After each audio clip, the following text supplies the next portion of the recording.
Hi, it's Warren. Here's some more online-only stuff. I hope you enjoy it, and check out our site, whatthefuture.tv.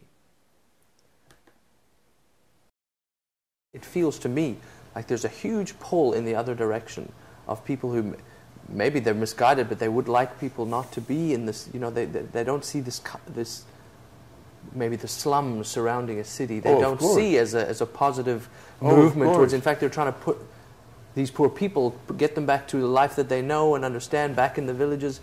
Why do you think that is the case? Well, because we all have a view of the countryside, a romantic view of the countryside, of our blissful past. You know, the cottages of the countryside, the ranches where the cowboys hung out. That's extremely romantic. Maybe that is the ideal way to work and live. But the fact is that whatever we think about it, you know, and everybody, once you're in the city, wants to have a country home and wants to retire again. The question is, you talk to poor people, and they just keep moving in one direction. Not so romantic, yeah. So the thing there is you have to decide who you're actually working for. I don't deny that these mega cities in the third world are sometimes nightmares. And that we could certainly improve the condition of urban dwelling, urban planning, and migration. There's no doubt about that. But the fact is, you can't also deny that people are moving into the cities, and denying that has a cost. I mean, I can tell it to you in the case of something I'm living in Peru at this moment. In Peru, we had a massacre of sorts on the 5th of June of this year, 2009, when after 7 months of protesting, the Amazon natives, which had begun to block roads and begun to take hostages in mines and in the oil fields, saying that government was not paying attention to their dilemma. Very much supported also by the likes of Evo Morales from Bolivia, and saying that there was ethnic discrimination, finally had a confrontation, regardless of whether it was easy to avoid or not. They had a confrontation with the police.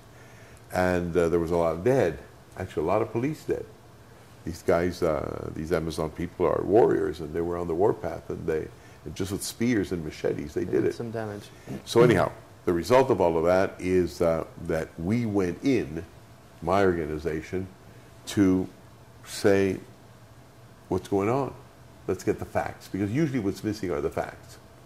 So the whole thing, the leader had been talking about, we want to have the Jungo, their leader who's now exiled in Managua, a man called Pizango, said, he was formed by these kind of NGOs that obviously want everybody to stay in rural bliss and stay all that. It said, we have our way of living. We have our way. We don't have property rights. We can walk the land as we want it. The forests belong to everybody. The streams belong to everybody. We actually want independence. So give us the Amazon. And that could be a very contagious movement, of course, because it could be the following of the Bolivian route, if you want to. Well, we went in to find out if all of this was true. And if what you really had to do was create a fence around the Amazon and say, sorry folks that we disturbed you. Obviously we've ignored you, there's no doubt about that. Obviously you've been left behind. And then to what extent is that the responsibility of all these foreign investors having found oil, having found minerals in there, having found wood? And to what extent is the responsibility of all of those who said, these people are different, don't give them the same laws?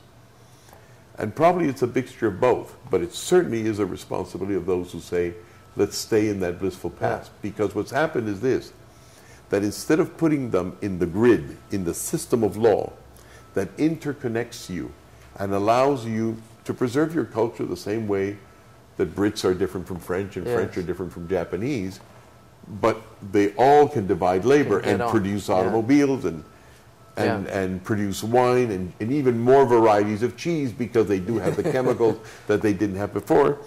In this case, we've created actually ghettos in the jungle. It's rather interesting. Yeah. Absolutely isolated people who then, instead of building a better future in the jungle, have begun to migrate already. So we've started discovering... Individuals going. So we started discovering that, as a matter of fact, most of their ideological heads are actually jungle people who today live in the cities. Yes. It's not the ones that are left behind. It's romantic for them too. They're the ones who get educated, Yeah. they're the ones who can write, etc. But not only that, they've moved out to the cities, men especially, to get a better living. Women have been left behind. There are cases of mass suicides among the women. And there's another thing that was interesting. It's a UNICEF figure that was just recently given to us.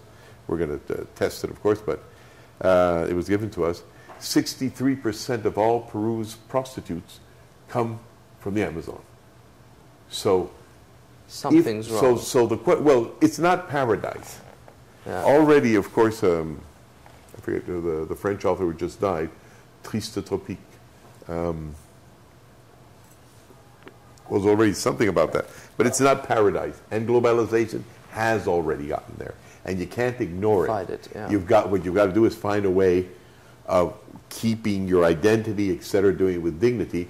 But you can't just simply say, stop the future.